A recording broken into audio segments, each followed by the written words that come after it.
Hey guys, so I'm back with another tutorial. So this is just going to be a quick one on how to do lightning and electricity. So this is what it'll look like when it's done.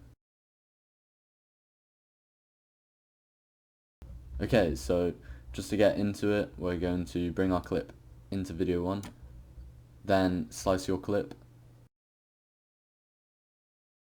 Okay, so in this clip the audio is slightly out of sync, so that can just be fixed quite simply if I were doing a montage. But in this case it doesn't really matter, so I'm just going to go ahead and turn that off. All that you need to see is the effects that I add onto this. So again, we're going to start by making a composite shot. Go into edit sequence, click OK. Then add lightning and electricity.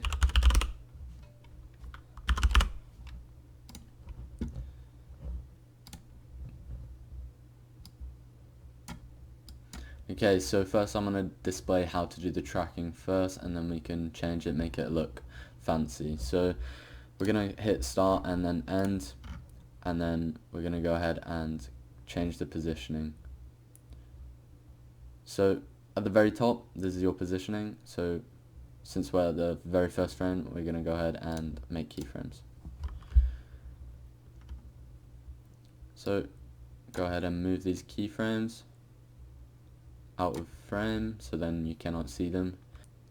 So I'm going to use next frame and previous frame. So next frame is a full stop and previous frame is a comma. So I'm going to go ahead and next frame it real quick, and then now we can use both.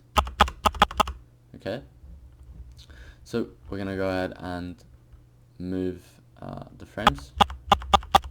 Okay, so now we're going to go ahead and track the gun. So we're going to focus on the start, the start point, so where this focuses. So actually it is called end on mine, but technically it's at the start of the gun. So we're going to go ahead and we're going to go move back a couple of frames, and whenever it leaves the point of contact with the gun, we're just going to go ahead and move it and fix it.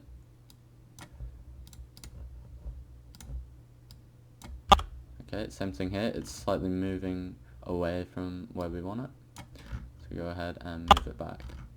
Same thing here,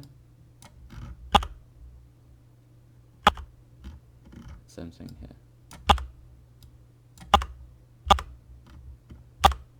So this way is fully tracking the gun.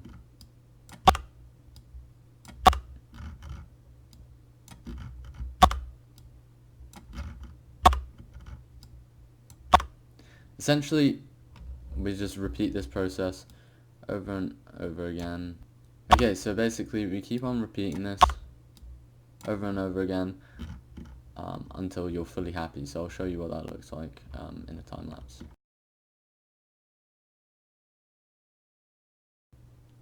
Okay, now because it's zooming in quite a bit, we can no longer see the tip of the barrel, so that was our reference point.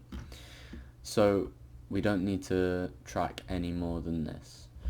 So we're going to go ahead and we're going to move to the start point, which is basically the point right there. So you can see the point is still fixed here.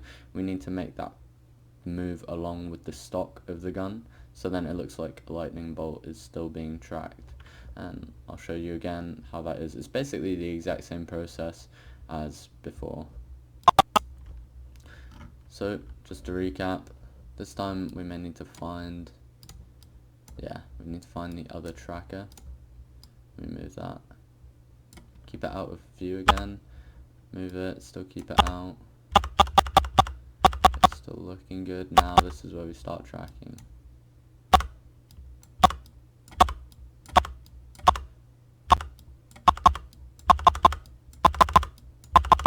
Now, of course, if you want to be very, very accurate, you can do what I've done here, and you can make a keyframe every single time it moves. But this is usually for something extremely specific, like here is the end of the barrel of the gun.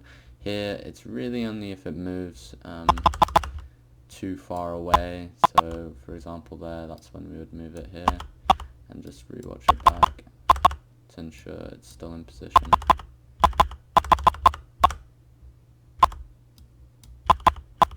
So a big plus about using a composite shot is that the lightning and electricity effect, it still continues jittering, it still continues moving around, and that's how you get this effect. So we're going to go ahead and finish this off real quick, and I'll show you again in a time lapse. So now that we're done, it looks like this. So what we're going to do is we're going to make sure the growth on end point is 0. So basically it may differ from yours, however the growth just basically should start from the end of the stock and then bring its way up to the front. This is how I do it. You can do it from the tip of the barrel, however I think coming from the stock or coming from the widest part of the lightning and electricity effect is the most convincing. So at the very beginning we're going to make sure it's 0, and as it brings it up we'll make it all the way to 1. So since we've got our keyframe, we'll make that 1. So then as it brings it up, it looks like this. Now of course you can change it if it's too quick for you. You can drag it out a bit longer.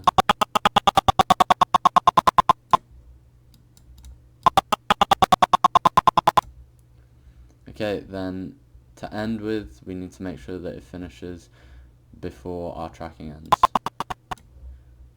So here we'll make another keyframe for 1. Okay, and then we'll end it here at 0. So final product looks like this. Okay, so in my opinion it's too quick still.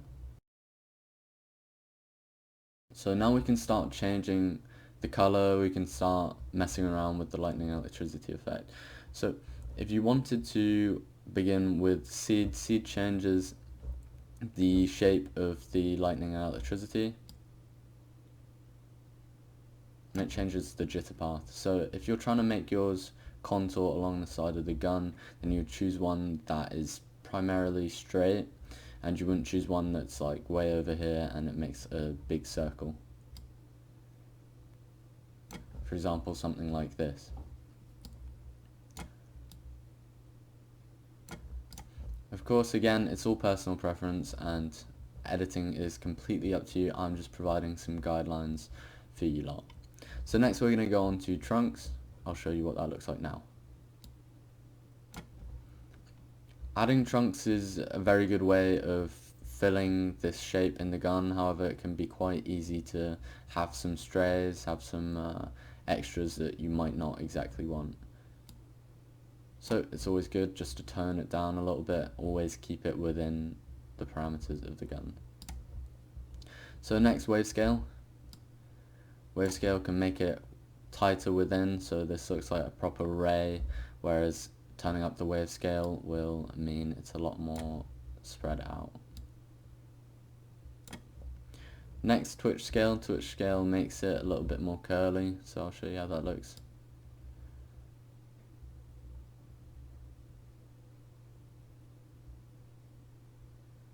So this is what opposite ends of the spectrum look like. This is what low twitch scale and low wave scale look like. This is what high wave scale and high twitch scale look like. So I always do advise you to play around with your own settings, see what works for you in your montage or your edit and see what looks best. Basically, play around with your own wave scales, your own twitch scales. This isn't supposed to be copied one for one. It will look the same, however, it's always best to try and develop your own style as well. Make that add.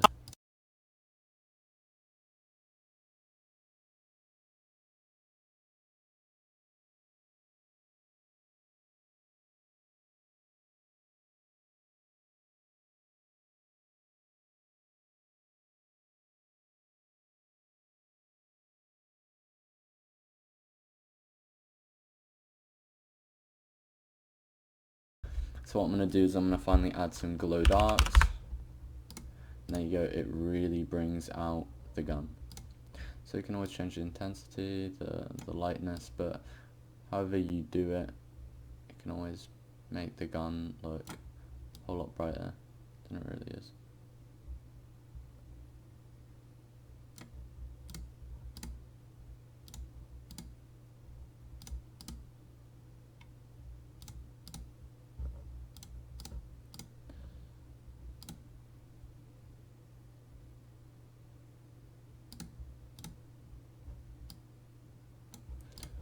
Okay, so that is how you do lightning and Okay, so that is how you do lightning and electricity.